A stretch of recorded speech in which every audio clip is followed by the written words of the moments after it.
Today on Sekulow, Jim Jordan's committee launches an investigation into Biden. Keeping you informed and engaged, now more than ever. This is Sekulow. We want to hear from you. Share and post your comments or call 1-800-684-3110. And now your host, Jordan Sekulow. Welcome to Sekulow, folks. So every time we've come back to you each day, last week, once this story broke about the classified documents, it's been a drip, drip, drip. And the White House, they committed the ultimate sin in one of these processes, which is to say, it's over. We've got all the documents found. They're over to the special counsel. We'll cooperate. Nothing to see here. And then you wake up on Saturday morning, and you get another news alert, and you kind of have to parse through it and go, okay, is this the news alert I already read last night, or is this a new news alert? And it was. They found, while they were getting what they thought were the final classified documents from his home in Delaware, they found, 6 more pages of classified documents, this in the library at his home.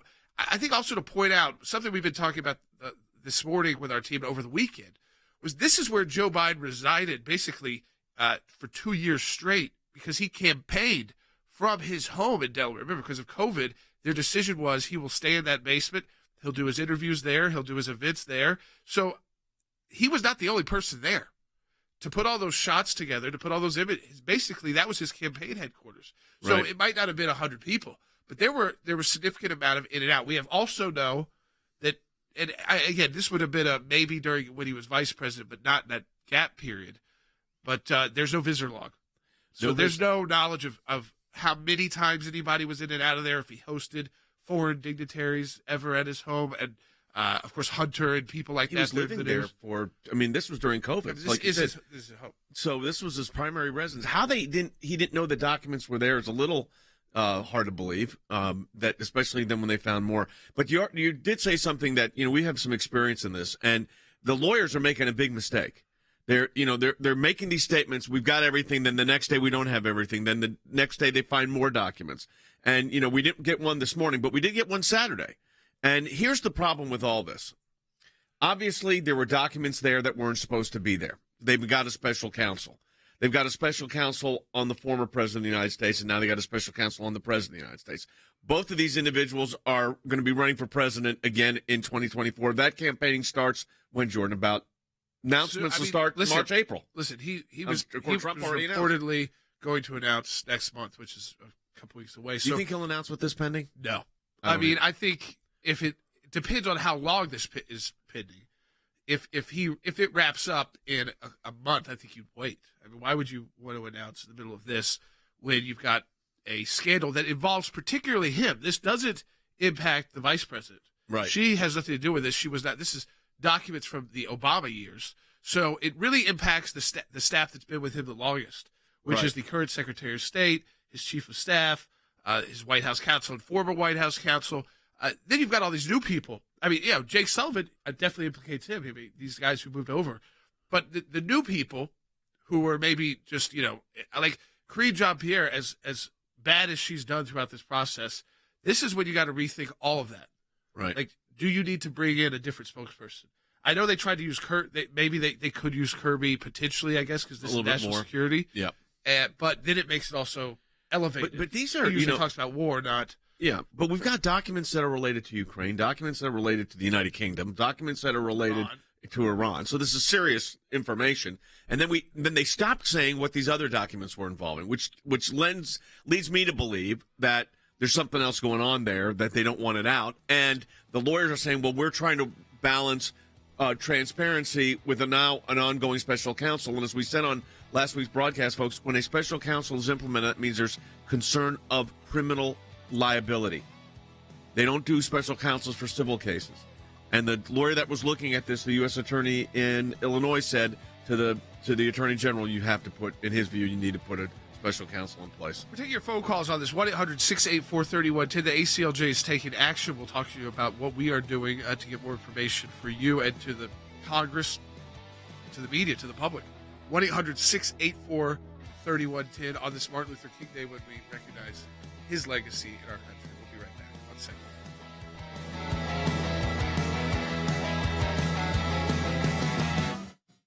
At first, it was documents found in a locked closet at an office Biden used after he was vice president. Then we learned of documents in the garage at his home in Wilmington. Then a document in another location near the garage. And now, just yesterday, the White House said 5 more documents had been found at President Biden's home. Around 20 potentially classified records have been found at locations associated with the president. On Saturday, White House attorney Richard Sauber said the additional pages were found on Thursday and given to the Justice Department. The discovery came hours after Attorney General Merrick Garland appointed former U.S. Attorney Robert Hur as special counsel. The list of unanswered questions grows, including how did the documents get there? Who had access in the intervening years? And will President Biden sit for a potential interview with the DOJ? Big questions that we have, which is why did the White House wait several days after this discovery to publicly acknowledge this, as well as the question of if these personal lawyers weren't allowed to have the security clearance to handle these classified materials, why then were they allowed to search President Biden's home after they found those classified materials at the Penn Biden Center? We've gone from one set of documents in one location to 4 different sets of documents in 4 different locations, and we frankly don't know where that's going to end, where we're going to be at this point next week. And so that makes it really difficult for Joe Biden. You know, cooperation is not a defense, is one of the things that the White House keeps talking about. And also, it can't be an inadvertent mistake when you do it 4 times. 1 time, maybe it's an inadvertent mistake, but, 4 times. So not to mention, of course, his admission that anyone that would do this would be irresponsible. Well, in legal terms, that's essentially an admission of gross negligence, which is the legal standard.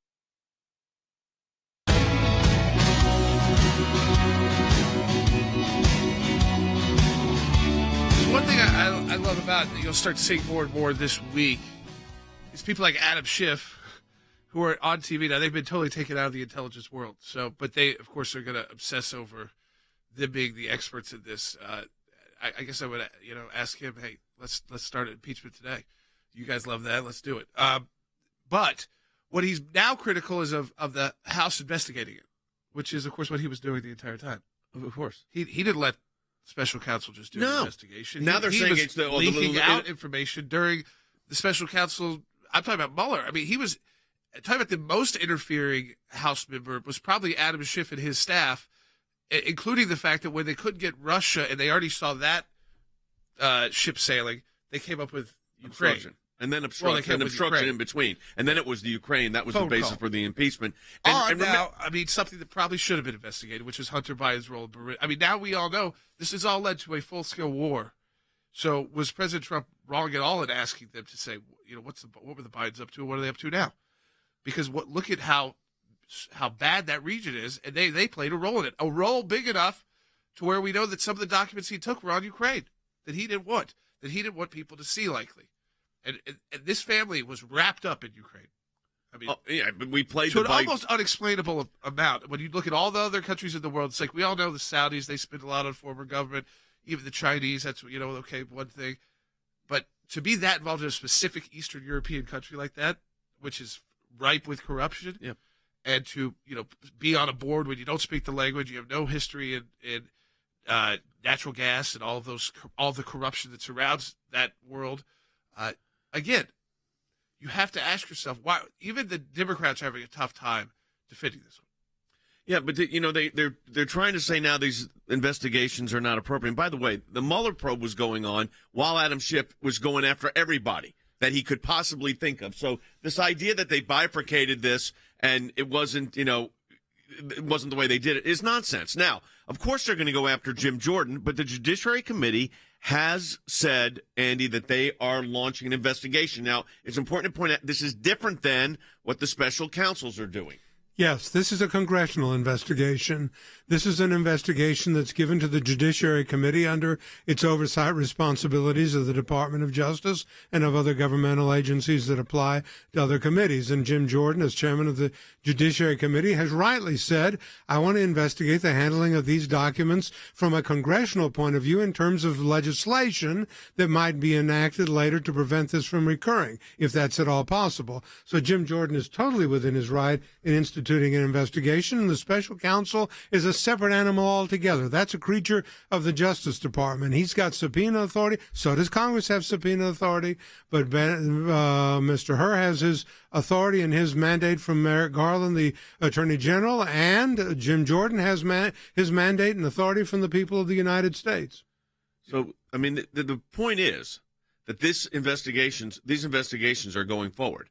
Now, the question is going to be, what is going to, even I'm looking at every single network, news networks, the big three, Fox, CNN, and MSNBC. And the fact is they're all covering it. I mean, right now, as we're on air, CNN's got ex-deputy AG, legal questions, did Biden know about the classified documents? They were in his home office for 2 years.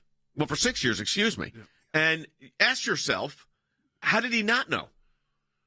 No, I mean, and why his team, especially when this became something you were going to comment on with Donald Trump, and including the raid. So that alone, let's say you had a gap period, you just kind of forgot about it over 4 or 5 years, okay? Now you are okaying raids of your predecessor, okay, into his home, like the Mar-a-Lago raid and special counsel. You would think way before you would okay that, hey, let's check our files. Because what we've learned also from the National Archives, how slow they are, and he was not the president, so he was not the first person they were going to probably priority-wise for documents. He would have been the second, if that.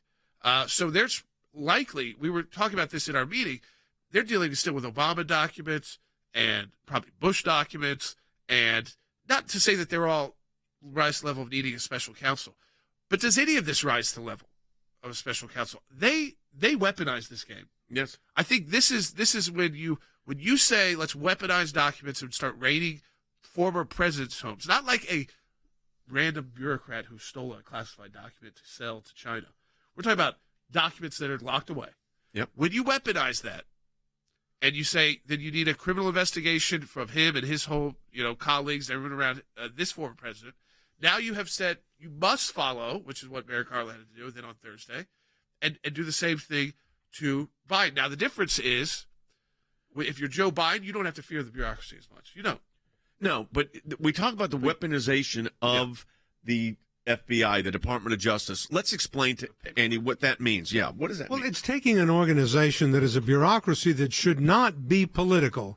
The FBI, any agency of the federal government, the Commerce Department, Health and Human Services, any of these, the Treasury, whatever it is, these should be administrative agencies of the government there to do neutral tasks to perform their functions, then they should not be used for political purposes. When we say weaponization, what we're saying is giving them authority to engage in political attacks and political hunts of people who are the enemies of the person who's sitting in the White House. And you weaponize them by doing things like a massive search warrant on the house of the former president of the United States, but nothing with respect to President Biden's house. How do you know? How can you say today that there are no further documents in President Biden's house or in the curtilage around the house? I don't know that.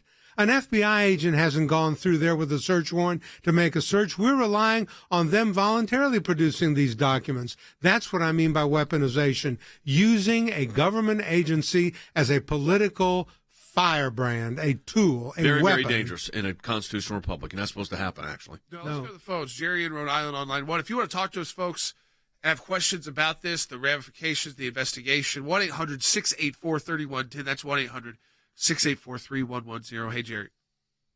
Hey, I asked this question in light of one of Jay's questions last week. Does the DNC have their own independent power on whose campaign they're going to fund in light of this recent doc issue? Even if the sitting president and the presumptive nominee, can the DNC decide how much money to put into a campaign?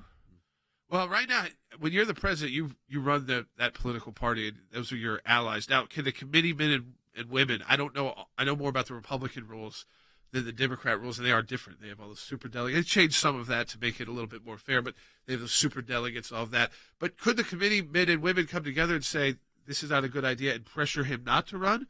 Sure. Can they? They're not. When you run for president, though, the DNC technically, it depends on if you have opposition or not. If you are the sitting president and you don't have opposition, they still rely more on the campaign money.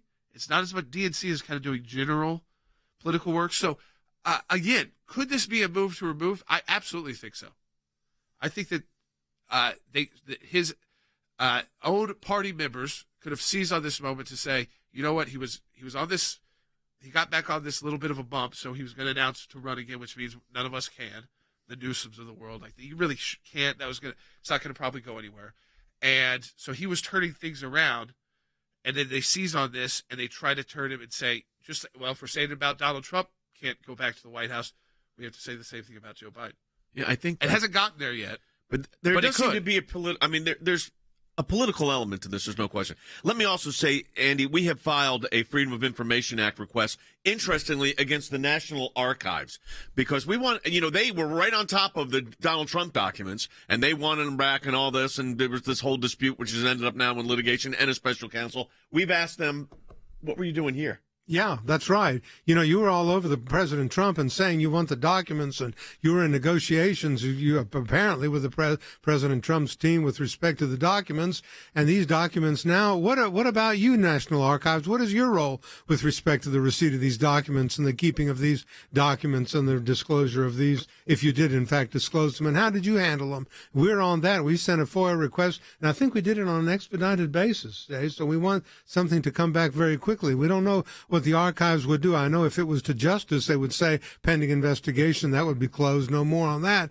But archives doesn't have that privilege. Well, there's also the comparison too about where these are being found. Mar-a-Lago is a residence, but also a club with staff, security, cameras. There was locks. We know there were locks. And then they actually went down. They said, okay, let's just relock it. Let's put this special lock on the door. They didn't immediately start a criminal case over this, and then somebody at the Department of Justice got to Merrick Garland. There was a pressure on him the whole time to go after Trump. Yes. So they decided this is what will launch the special counsel over pieces of paper. And now it looks like Donald Trump, though he had more documents, he had just left office as president, not vice president, and had them in a more secure location. They were that whole, remember the picture we saw from the FBI? They created that picture. That's not how the documents weren't found on the floor in his office. No. So he's now come out, I think rightfully so, and said, if you want to just compare apples to apples here, mine is secure, yours is this random house. He's right. And that's part of the issue here. Where there's not staff and security 24/7. Secret Service at the former presidents. All right, we're going to take your calls when we come back. We got an update on some other issues. 800-684-3110, 1-800-684-3110.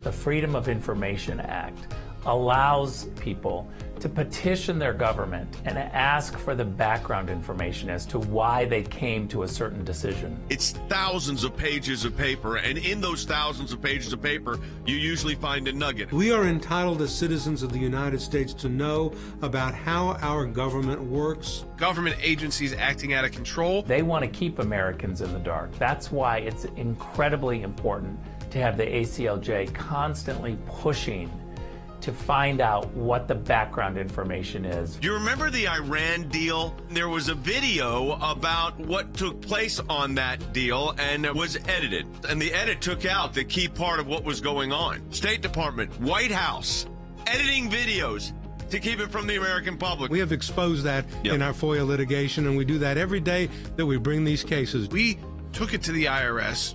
No one ever does that. And because of it, it's a very weak government agency that used to be the scary government agency. What the IRS was doing was violating the Constitution and statutory law. Because of the litigation we engaged in, it's a different agency. They can't do what they were doing before. We've got the declassified list of Obama administration officials who started asking to unmask. And they've been hiding behind in the shadows. These FOIAs bring them to light. And all of this information came because we went to court to get the information. The power of Washington, D.C. only works when the rest of us, the rest of Americans, are kept in the dark. We may find one item of information in thousands of documents of irrelevancies, but we persist and we're on it every day of our lives. The work that the ACLJ does matters. It matters to policymakers. It matters to ordinary citizens all across America. Those of you that support the ACLJ, this is what it's all about at the end of the day. Think we haven't been on this, folks? We've been on it.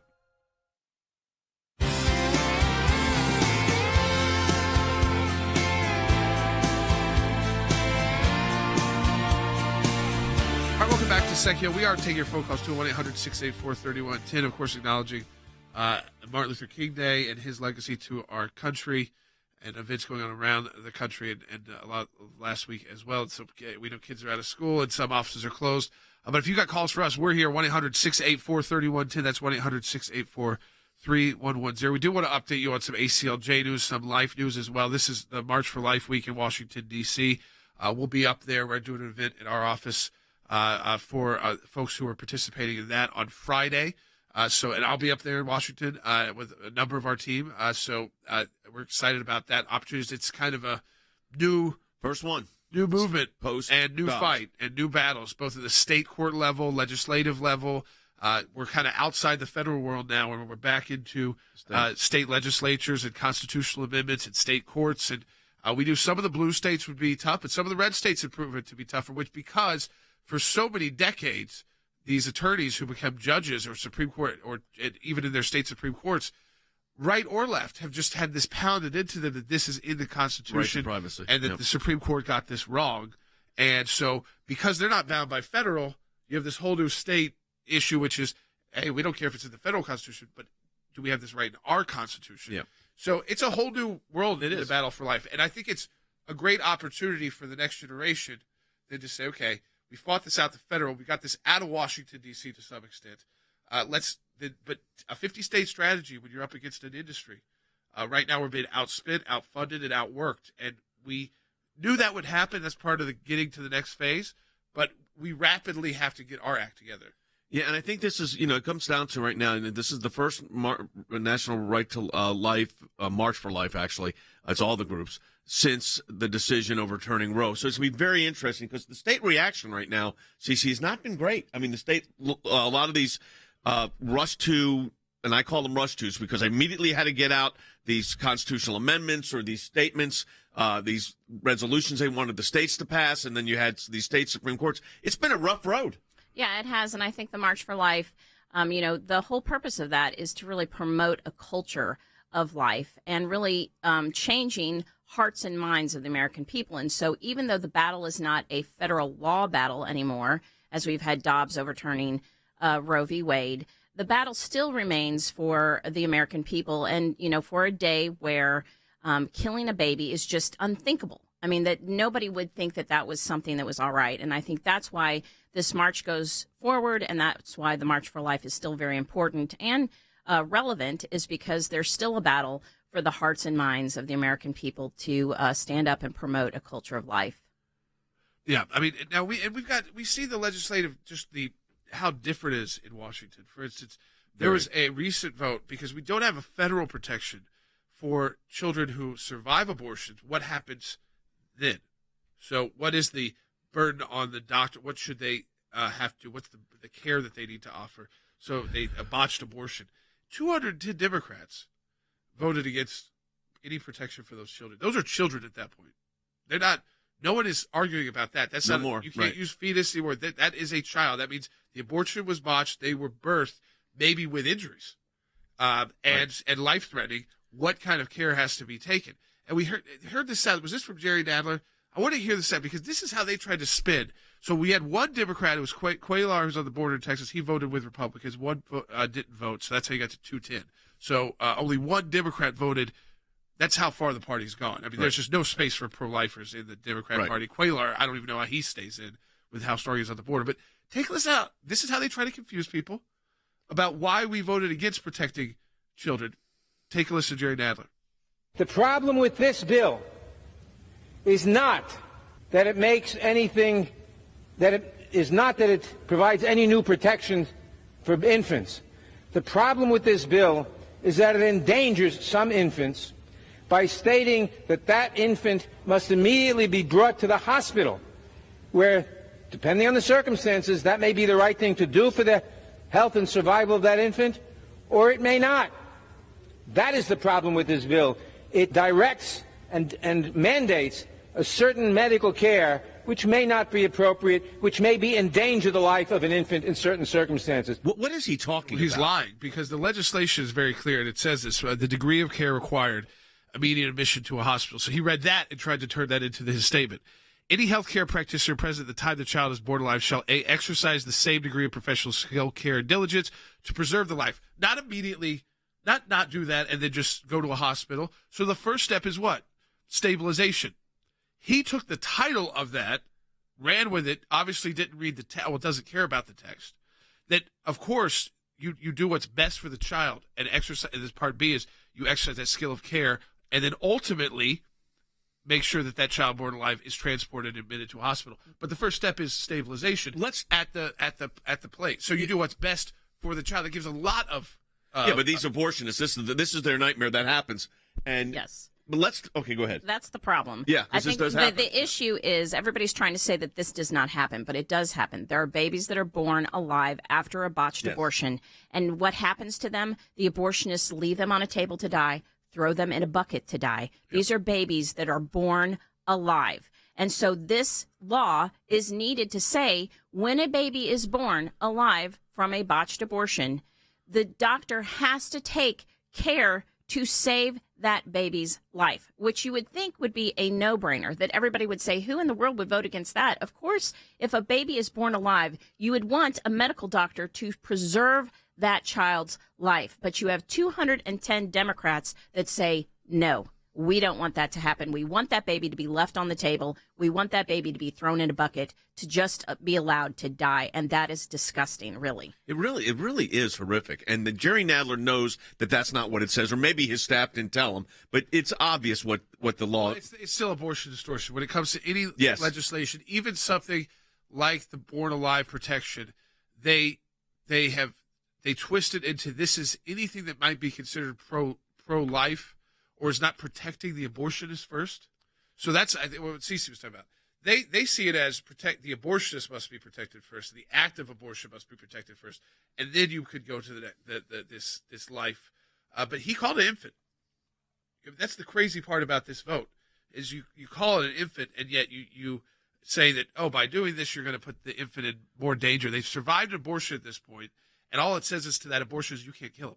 Yeah, and the abortion distortion is alive and present because you hear from Pelosi's tweet. She talks about, the House Republicans choose to push their extreme anti-choice agenda. Schumer says the MAGA Republican-controlled House is putting on display their extreme views on women's health. Kamala Harris says House Republicans pass an extreme bill today. And then we heard, what Nadler said directly. They try to switch it and do the abortion distortion and make this about women's health when we're talking about a baby that has completely been born alive. So this has nothing to do with the mother's reproductive health anymore or her choice anymore. This is a baby that has been born alive, and their life deserves to be protected. And the medical doctor should have taken an oath to protect and preserve life. And when that baby is born, there should be actions taken to protect it. And we are representing pregnancy resource centers literally from coast to coast all over the United States.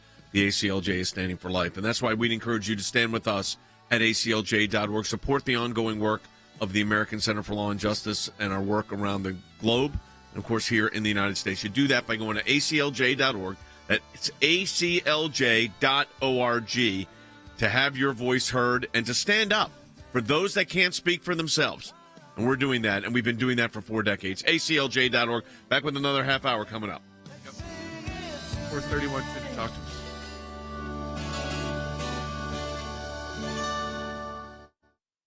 For decades, the ACLJ has battled tirelessly toward the goal of seeing the Supreme Court overturn Roe v. Wade. We celebrated this historic victory at the Supreme Court, but now it's time to put the hammer down and dig even deeper. The ACLJ just launched a nationwide campaign to defeat abortion in all 50 states. In order for this to happen, you need to know exactly what's going on where you live. So part of our campaign includes a layout of abortion laws in each state at the time the Roe v. Wade decision came down. You can find this at our website, aclj.org. The breakdown of laws that we provided is a first step. Right now, we're calling on states to enact robust protections for life. This will not be easy, but neither was our last fight. And look how that turned out. So go to aclj.org right now and join the fight.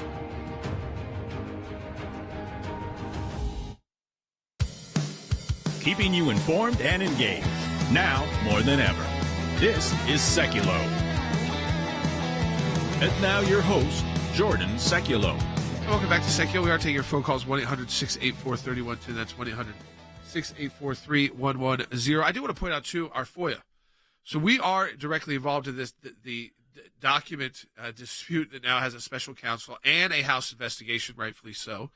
Even though you've got people like Adam Schiff saying, how dare they get involved in the process. I mean, this is a guy who was like obstructing, constantly leaking. His staff was like the biggest problem during the entire investigation. Then ultimately launched an impeachment that had nothing to do with their initial concern about Russia. It was about Ukraine and a phone call about now what we know is pretty legitimate things. Hunter Biden's involvement with and Zelensky, and who was a new president at the time, who came in, who remember was replaced this Poroshenko, who Biden did not have a good relationship with.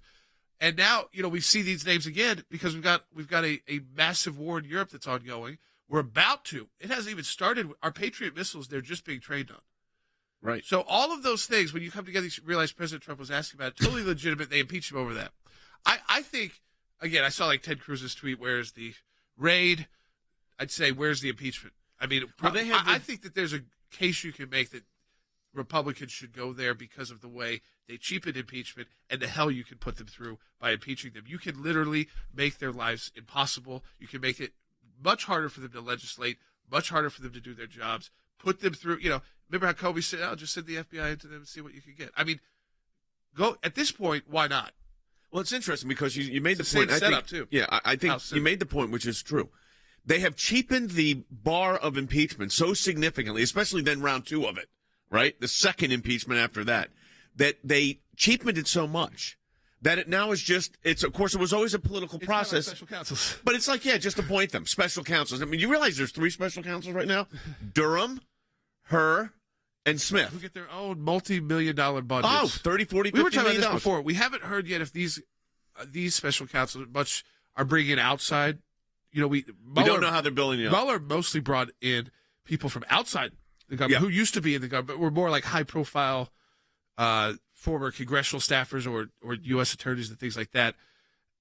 We're not hearing as much about that at this level, which makes me think it's just perfunctury to some extent. Could be. But the media, and Logan just walked in, the media doesn't seem to be giving up on this, though. I mean, even the CNNs and the MSNBCs. Well, I think it's one story they can actually talk about right now, too. Ratings. It's pretty slow time when it comes to news. They're able to actually have something that's kind of juicy for both sides.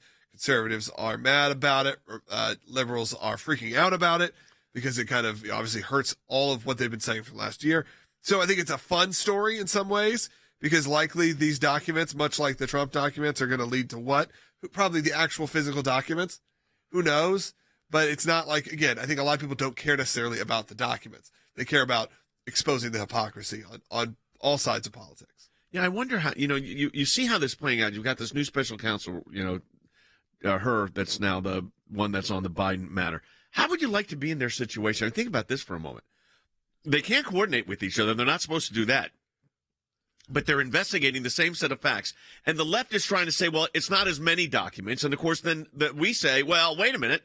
The other guy was the president. He had the right to declassify documents. It was more recent, and it was the dispute. Under security lock and key. Yes, where we knew where all the were. This guy had him in his garage next to his Corvette. Multiple states. And his office with no security, apparently. And who was in that house? No, when they talk about the garage, it was not like it's some special kind of safe. Yeah. No, like people have in their garages. But no, it was like in boxes. And then in the office, just in the office. And then in another office. So with Trump, it was all centered around Mar-a-Lago where it was behind lock and key. And he was just out of office, and there's going to be the back and forth. And that's what National Archives thought they were engaged in. Somewhere, somebody decided on to make it criminal. Toes. Yes, and then it spiraled out of control. Right. It ends up being a enforcement of a search warrant. The Trump team didn't handle it perfectly. Yes, they did. And obviously, you're seeing that with the Biden team. Oh, listen, the Trump team ended up getting themselves a search warrant. The Biden team ends up making all the lawyers witnesses. Yeah. Okay, so they both have handled it completely wrong, in my view. We'll take your calls, 800-684-3110. Back with more in a moment. Rick Riddell's going to be joining us as well. The implications of national security.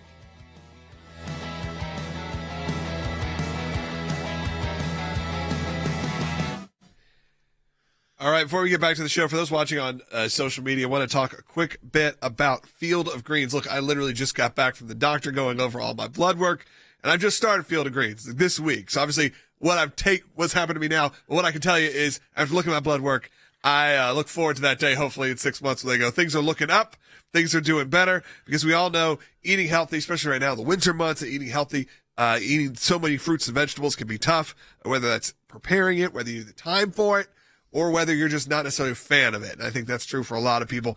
And that is why we've partnered with Field of Greens. And again, I want to tell you about this product. Yeah, you just scoop it. It's a science-backed formula of specific fruits and vegetables. You're not going to find it in any other product. And they have a brand-backed better health promise. But what I want to tell you about this company, again, and with all of our partners here, it's an interesting time in the world for advertising and that kind of thing. The fact that Field of Greens would come in and sponsor our show says a lot. That means they want to support what we do here, and they know that you are valuable as one of our listeners. So I encourage you to go to fieldofgreens.com and use that promo code J to get 15% off. Jordan's putting in his drink right now. Yeah, it's right here, and it's the tea that I drink. So I just put it in the tea. Same drink, one scoop. I have a scoop with a shake in the morning, a scoop now, and that's it. That gets my allotment. Which, again, I almost no one can get through their diet, even the most strict diet. But, it's interesting. Logan said the statement is, the best thing you want to hear from your doctor is when they say, whatever you're doing, keep doing it. And Logan's working on that now, and we all are. Fieldofgreens.com is where we encourage you to go. If you put in promo code J, J-A-Y, you're going to get a 15% discount. So it's fieldofgreens.com, promo code J for that 15% discount. Yeah, do it now. We appreciate it. Thank you so much to Field of Greens. We'll be right back.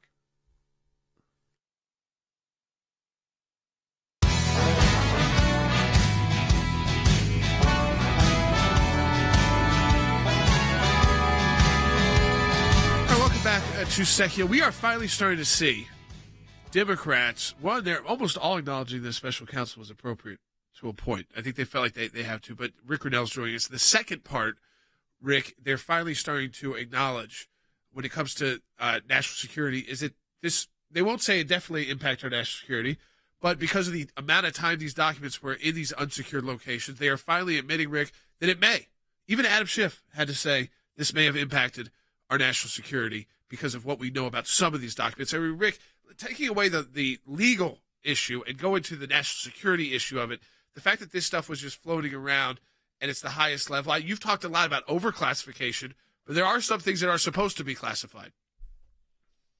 Yeah, look, there's no question. My concern is that Joe Biden was vice president at the time where these documents were taken, and he had no authority to declassify these documents. And so the reality is that it's clear that they weren't declassified. He didn't ask to have these documents declassified. He didn't go to President Obama, who was the person who would have been able to declassify this information. And it's concerning. I will also say that we've watched how the media and the political types in Washington at first tried to really downplay this by saying, oh, there's just a few.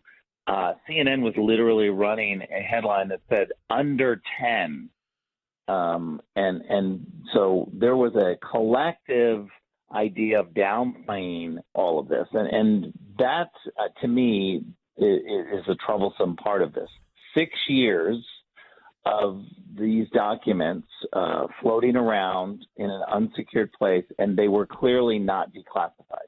Yeah, we have a FOIA that went out to Adam. The FOIA, really, the purpose of this FOIA, again, they're not going to get the classified documents. The purpose of the FOIA is to go to National Archives. So what were you doing? Did you say this was? Did you ever come to an agreement that you were done asking for documents? And how did these not? 6 years. How did these not make your list? What was the problem here? What's the where were the communications to Biden to say we need these documents? And why did you stop asking for them, or did you not know about them and not have them?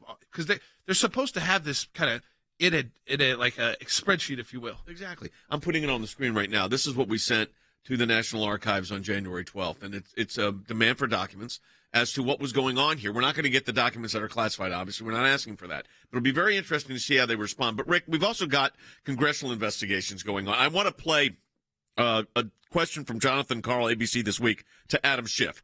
Take a listen. Should the White House cooperate with the House Oversight Committee on this? Well, those requests are completely hypocritical when you consider what he said about the Mar-a-Lago situation.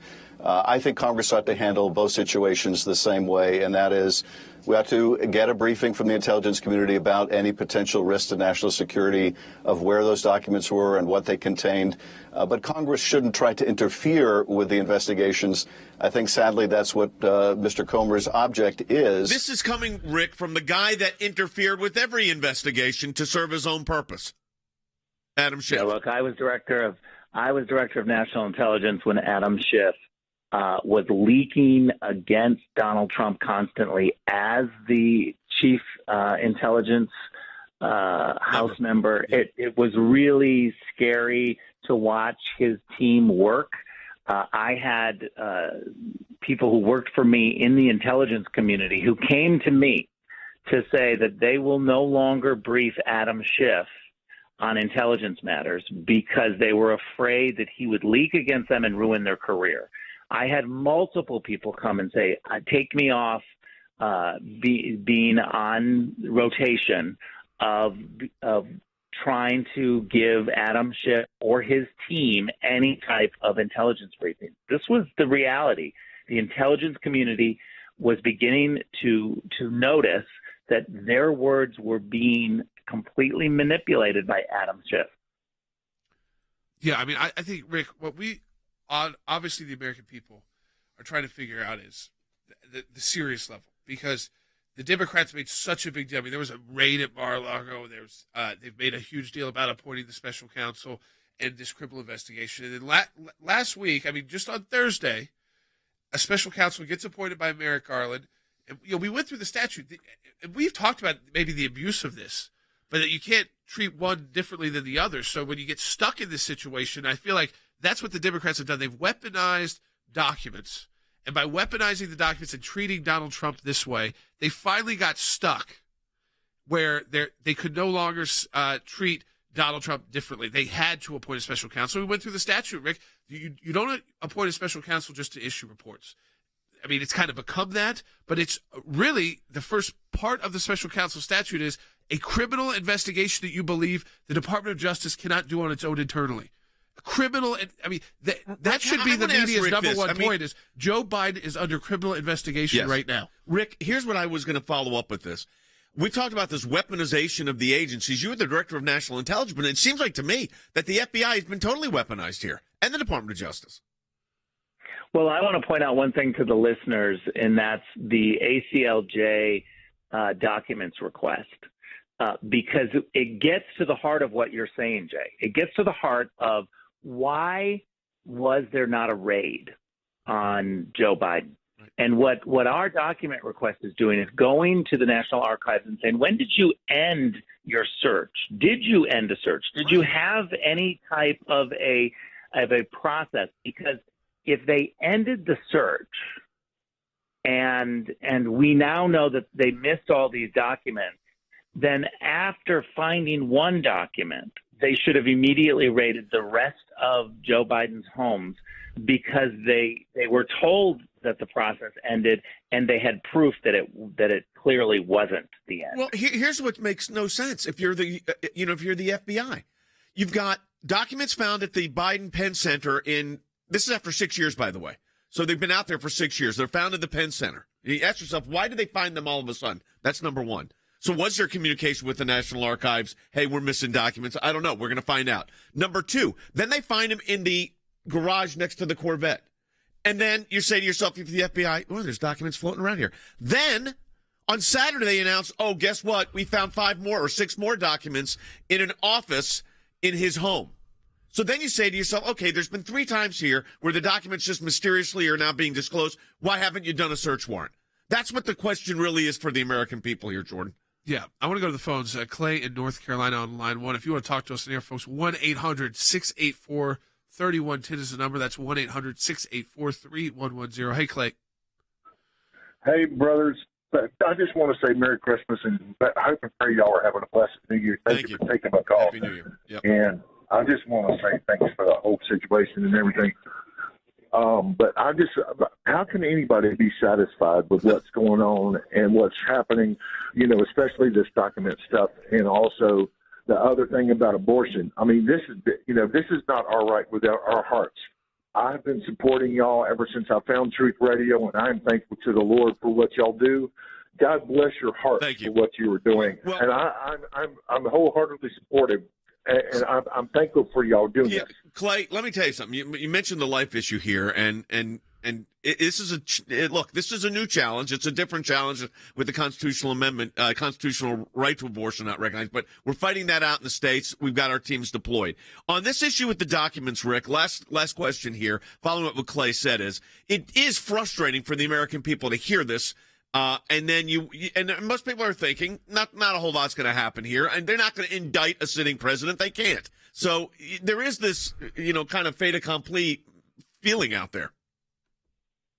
Yeah, what Clay is touching on is the frustration that everyone outside of Washington, D.C. has, which is just a practical look at the situation and say no one in their right mind can see that the FBI or the intelligence community or the National Archives are playing fair. They're just not playing fair. We all know it. And while they scramble to pretend like the situations are different, they are absolutely different in one aspect. Joe Biden was the vice president without declassification authority.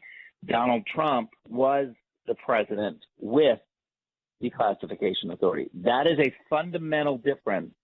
And that, for me, makes the FBI's lack of going on offense, lack of concern of finding the rest of these documents, proof that we are in a situation where DOJ and FBI have weaponized their power against their political enemies.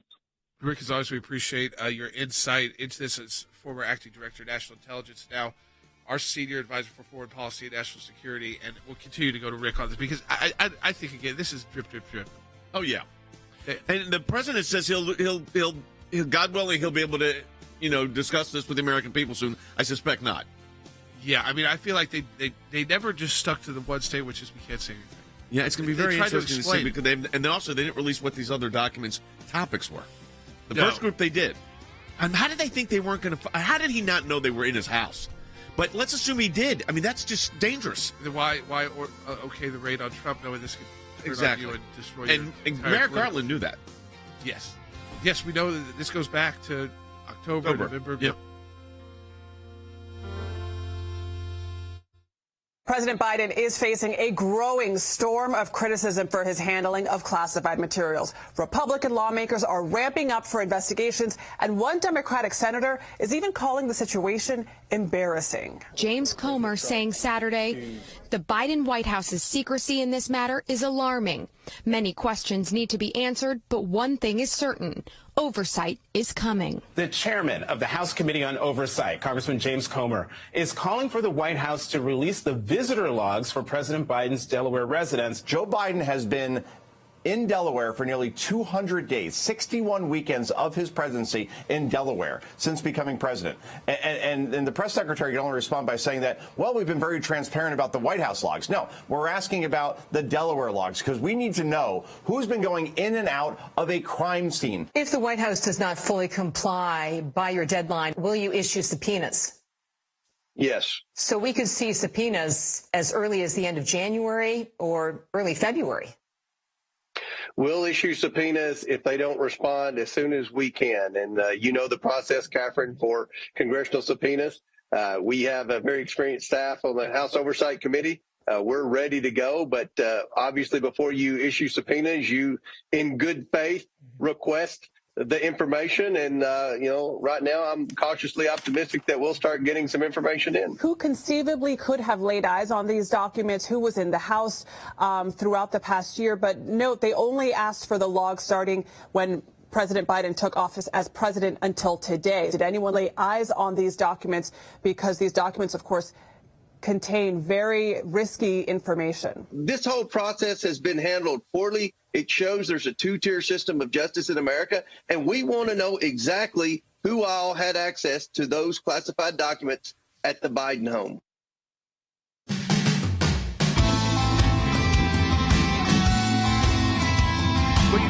in these situations, too, is forget that we've got other real issues. Including we talked about crisis life on the border. We talked about life. We've mentioned throughout the show, of course, Ukraine and Russia. We haven't even had the Patriot missile system delivered yet. That they're being trained in America right now, which that can't make the Russians very happy. That right now we've got Ukrainian military somewhere in the U.S. learning how to use the Patriot. So when that day comes, that's a whole other world-changing event. When that system is delivered and they start shooting out Russian aircraft from the sky using U.S. made weapons. But also there's world events that are happening, like the mayor of New York now in El Paso, Texas. Yeah, on a real tour. Yes.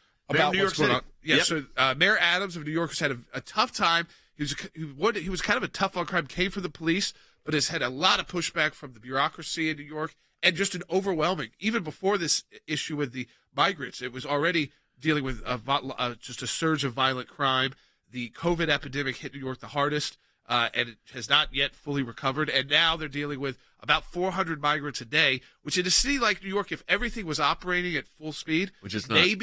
Maybe that could work. But what you have to remember is these aren't 400 immigrants who have a job and a family to live with. Nope. These are 400 people a day showing up who have nothing. Illegal entrance. And then there's bad apples within them. Yeah. So you've got families you got to take care of. They don't necessarily speak any English whatsoever. So you can't just easily get them a job placement or school. So if it can burn the city of New York at this level, imagine why all these other border cities are saying, like, what you're doing to us. Take a listen to Mayor Adams in El Paso, which, again, I think it's very interesting that these Democrats are doing this on their own. Yes. They are not relying on the federal government and the Biden team to brief them on it. Take a listen. No city deserves this. El Paso does not deserve this. Chicago, Washington, Houston, Los Angeles, New York. No city deserves what is happening. This is a beautiful city. And what has happened over the last few months undermined this city. And we don't deserve this. Migrants don't deserve this. And the people who live in the cities don't deserve this. We expect more from our national leaders to address this issue in a real way. And we need a real leadership moment from FEMA. This is a national crisis. So the mayor of New York City is in El Paso, Texas. And Harry, he correctly notes that this is a national crisis that takes a national response. And so far, it's pretty much nothing from the national government. I think that's correct. I think the Biden administration's approach to the border is crickets. We will do nothing. We will talk about doing something. We will hope that the border crisis ends. We will tell the American people that the border is closed, and we will tell the migrants not to come. Meanwhile, thousands upon thousands of individuals are crossing the border illegally each and every day, and the Biden administration's response is to continue a failed policy. And so now you have a bipartisan movement by the mayor of New York City, the governor of Colorado. They are all reacting to what is going on because our border is open, and each and every city, each and every state in the United States is now a border area. December, 250,000. The final number is going to be 250,000 encounters, 250,000. Now, Andy, Mayor Adams said, and this is interesting, the people that live in the cities don't deserve it. The services of the city can't handle it. That includes law enforcement and district attorneys. Well, that's the main thing that I, obviously being a prosecutor, having been all my life a prosecutor, that sort of impresses me more than anything. How in the world can you handle law enforcement on a situation where you've got 400 in the city of New York, 400 migrants per day coming into the city of New York? You know that there's criminals among them. It's inevitable. There's going to be disorder. There's going to be criminal acts that are committed. You've already got a city of multiple millions of people with a prosecutorial staff in the New York DA's office that's not even able to handle that. Now you're superimposing upon that 400 migrants a day, law enforcement, police officers, fire departments, prosecutors just can't handle the surge. You know, and politically, I think also, Jordan, this has become a liability for cities around the country. The politicians the Republican and Democrat issue is quickly fading because, and again, I think it's a big deal that he went there because Joe Biden was not able to go and put this to like rest for Democrats. No. He's not helping these cities. These cities are having to do this on their own. And I think you do have to break it down to where we're talking about 2,000 people-ish a week into New York with nothing who are coming and saying we need everything.